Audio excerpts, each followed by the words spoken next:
Hi guys, today I thought I would film a video about visiting Qatar, so like being a tourist in Qatar and tips and what to do. I'm going to make this two-part though, so this first video is going to be me giving tips on arriving in Qatar and what it's like being here, I guess, and then the second part, next video, will be stuff you can do in Qatar, so like ideas of where to go and what to visit and some stuff you can do if you're coming on holiday here. I hope this is helpful. And part one, tips. We'll jump right in. And first is the time of year you should visit. In July, August and September it is way too hot to visit, in my opinion. You can't really go outside. It's so hot because it's so humid as well. It's 40+ degrees every single day and it's 50% plus humidity every single day and at night. So you really can't go outside all too much, which isn't a very fun holiday.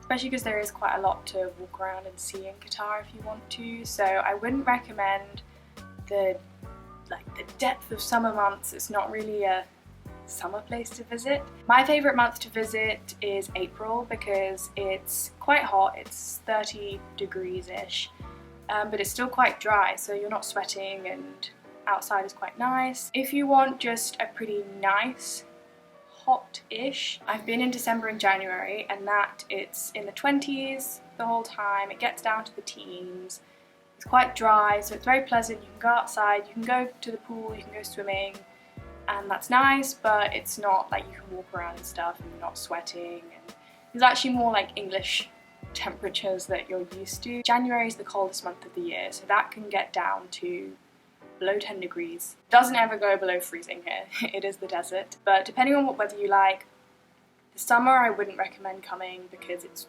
far too hot, and then January, December is quite nice.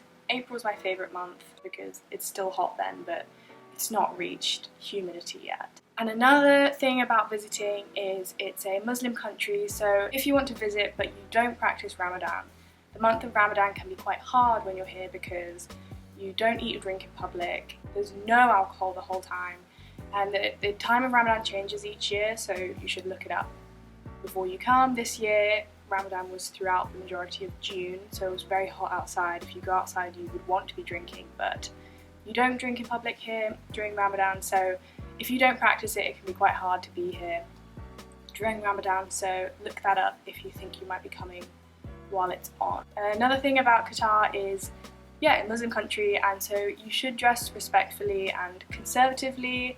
The general rule that I always follow, my family always follows, for men and women, is you cover shoulders to knees, and that pretty much covers you everywhere. There are some, you don't have to, you don't have to wear long sleeves or whatever, but in more of the museums or the cultural areas, it's really nice to respect their culture and just cover shoulders to knees. It's not a burden, it's not a bother, it's just t-shirt and trousers, loose ones, and because it is hot.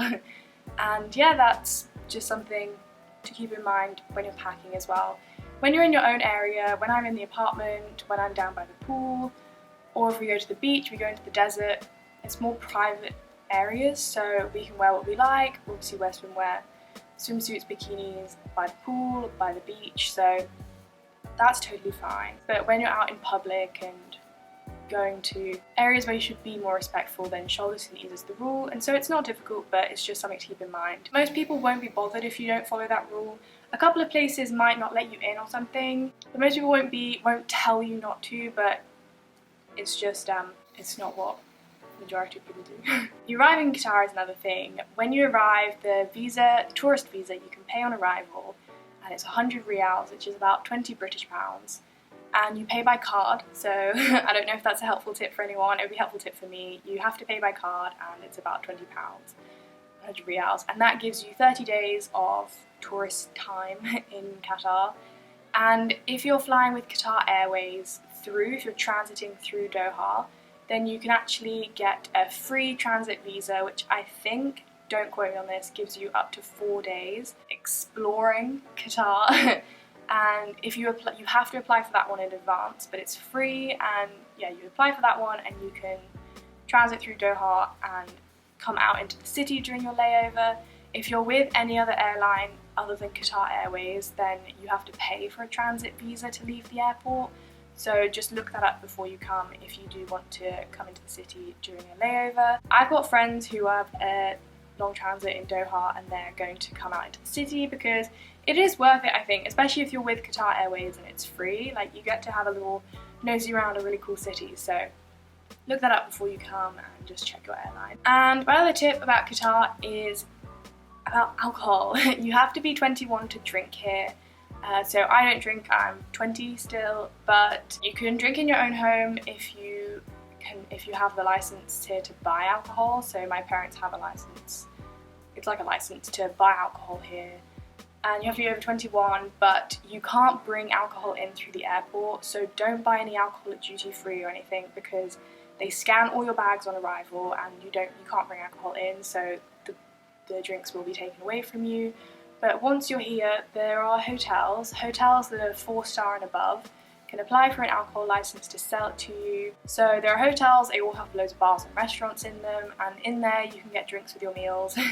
But aside from that, there's no other alcohol in the country, so I don't know if that is something that would affect your holiday. There are some bars that my parents would normally go to, but I can't get into them because I'm only 20, so some restaurants still sell alcohol, but I can go in them and not drink. But yeah, that's something to have in mind when you're visiting Qatar. You can't just take a drink out in the streets with you. It's a dry country, so yeah. What other tips? If you're staying here for a while as well, I would have a car because the fuel is really quite cheap here. I don't know if the renting costs are more expensive, but everyone drives everywhere here, especially when it's hotter. You really don't want to be walking around. There's loads and loads of taxis everywhere, but if you're happy, the driving it's a bit worse than England though. So you might want a car because a lot of things are further away. Like if you want to go into the desert, you have to drive down to that. The beaches are a bit further away. The different districts or whatever, you can just taxi between, so it's up to you what you're planning on doing. If you're staying in West Bay or around the Corniche, that area, then there's a lot of stuff to do that's all taxiable distance away, so you don't need a car. But yeah, travel around the city. It's a very tiny country. You can go absolutely anywhere in less than 2 hours across the entire country. Yeah, think about whether or not you want a car or not. There are taxis. There is a bus system, but I don't think I've actually ever seen more than one person like catching the buses. And it's really fun. They're building 3 new rail systems at the moment for the World Cup, and there's so much construction for that, but it's not up and running yet. So yeah, car is pretty much the way to get around. They have Uber as well, so if you have a phone, you can just Uber everywhere. We use Uber. So I think that's it for tips. There's not really lots to tell you, it's just an average holiday.